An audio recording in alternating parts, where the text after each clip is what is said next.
जय। भगवान श्री कृष्ण ने अर्जुन को गीता का उपदेश सुनाने के उपरांत उससे कहा कि गीता ज्ञान बहुत ही गुह्य है और अति ये गूढ़ रहस्यों से भरा हुआ है, अर्थात परम महत्वपूर्ण भी है और ये दुर्लभ भी है। किंतु अपना मार्ग चुनने का कल्याण निर्णय वह विचार पूर्वक स्वयं कर ले। इस संसार में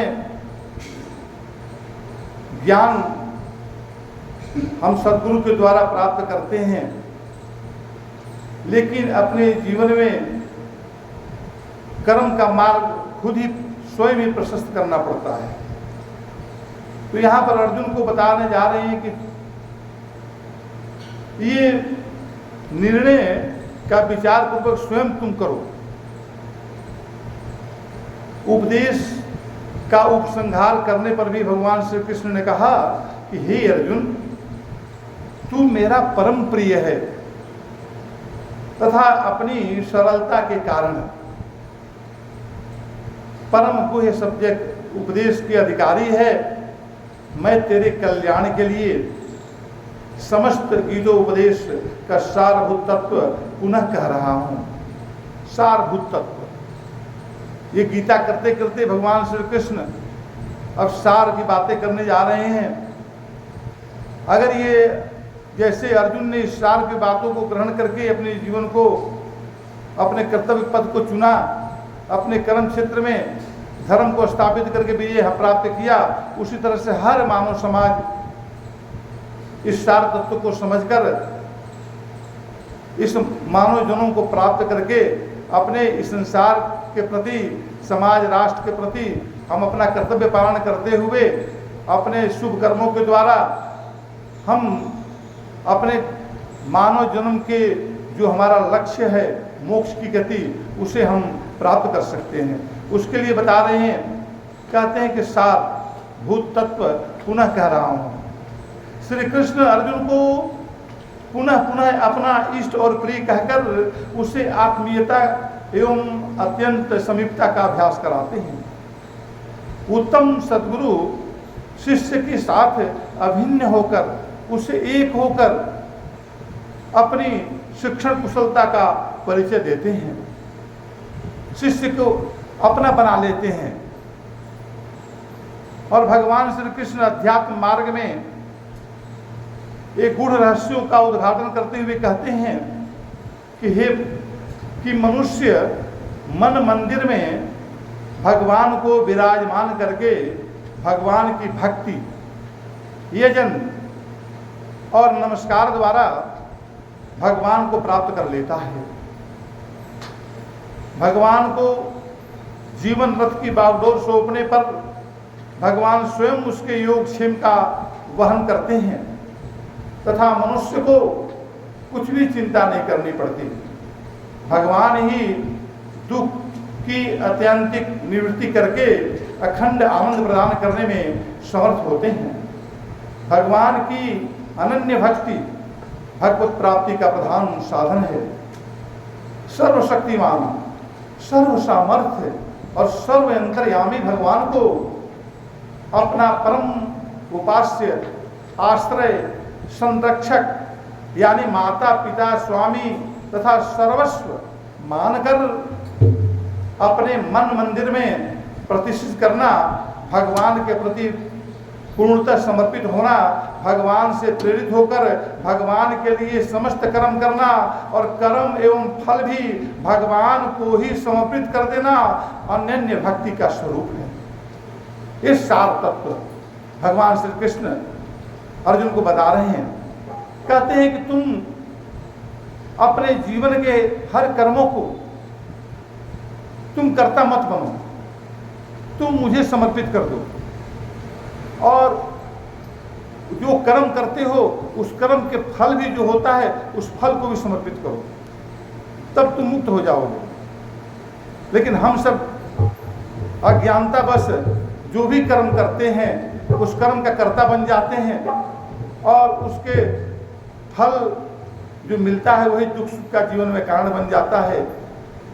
तो जब जो भक्त इस बात को कृष्ण के सार तत्व को समझ लेते हैं कि वो जीवन में अपने हर कर्मों का कर्ता परमात्मा को मान लेते हैं, अपना सब कुछ परमात्मा के चरणों में समर्पित कर देते हैं और उसके द्वारा जो भी फल प्राप्त होता है वो भी परमात्मा के चरणों में समर्पित कर देते हैं। कहते हैं कि वो उनका भाव यही रहता है कि मैं कुछ नहीं, उनका भाव रहता है कि मेरे हर मन वचन कर्म का बन जा प्रभु तू करता, मेरे हर मन वचन कर्म का बन जा प्रभु तू करता, सत्य चित्त आनंद तुम हो, सत्य चित्त आनंद तुम हो, तुम ही हो मेरा भरता, हाँ तू ही हो मेरा भरता। कहता है कि मेरे हर मन वचन कर्म का, यहाँ पर कर्म जो बात आ रही है तो हमारा कर्म का क्षेत्र केवल अपने क्रियाओं से नहीं है, अपने हाथों द्वारा अपने पैरों द्वारा जो क्रिया कर देते हैं वही कर्म क्षेत्र में नहीं आता है। कर्म क्षेत्र में हमारा मन भी आता है, हमारा वचन भी आता है, हमारी वाणी भी आती है और हमारा जो कार्य करते हैं वो कर्म भी आता है। वाणी का भी बहुत बड़ा प्रभाव होता है। हम अगर मन से किसी के प्रति ईर्ष्या द्वेष घृणा भाव लेकर चलते हैं तो उसके नजरों में झलकता है, पहचाना जाता है। अगर हमारे नजरों में किसी के प्रति प्रेम है, आवत जही हर्षत नहीं, नैनन नहीं स्नेह, रहीमन तहा ना जाइए कंचन बरस में।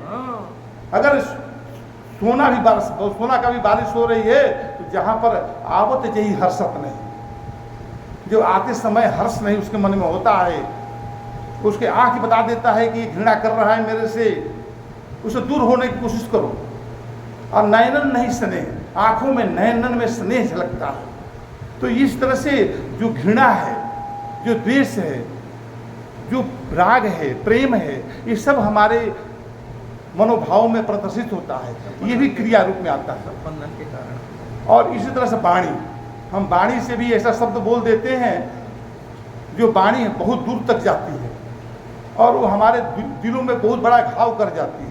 तो वाणी पर भी कर्म का क्षेत्र आया। और अपने कार्य द्वारा किसी को हम बोल दिए कि तो मैं तेरे को मर्डर कर दूंगा, वो भी एक क्राइम है। मैं तेरे को जो है मार दिया किसी गोली से, वो भी क्राइम है। इसलिए यहाँ पर बोलते हैं कि अनन्य भक्ति का स्वरूप बनने के लिए हमें ये भावों से परिपूर्ण क्या करना पड़ेगा? समस्त कर्म करना और कर्म एवं फल भी भगवान को समर्पित कर देना। ये बहुत बड़ा चीज़ है। आगे बोलते हैं कि संसार एक विषय सागर है, विषयों का सागर है। ये सारा संसार में विषय भरा हुआ है जिसमें से प्रत्येक को निकलना पड़ता है। जो ज्ञानी पुरुष हैं निकलते हैं और नहीं तो जो अज्ञानी पुरुष होते हैं ये चींटे की तरह जो है गुड़ पर जैसे फंस के वहीं पर लटपटा कर मर जाता है, उसी तरह संसार में मर जाते हैं, ज्ञानी निकल जाते हैं। तो कहते हैं कि विषयों में आसक्त होने पर मन में उनकी कामना तथा उनसे उत्पन्न सुख दुख चिंता भय इत्यादि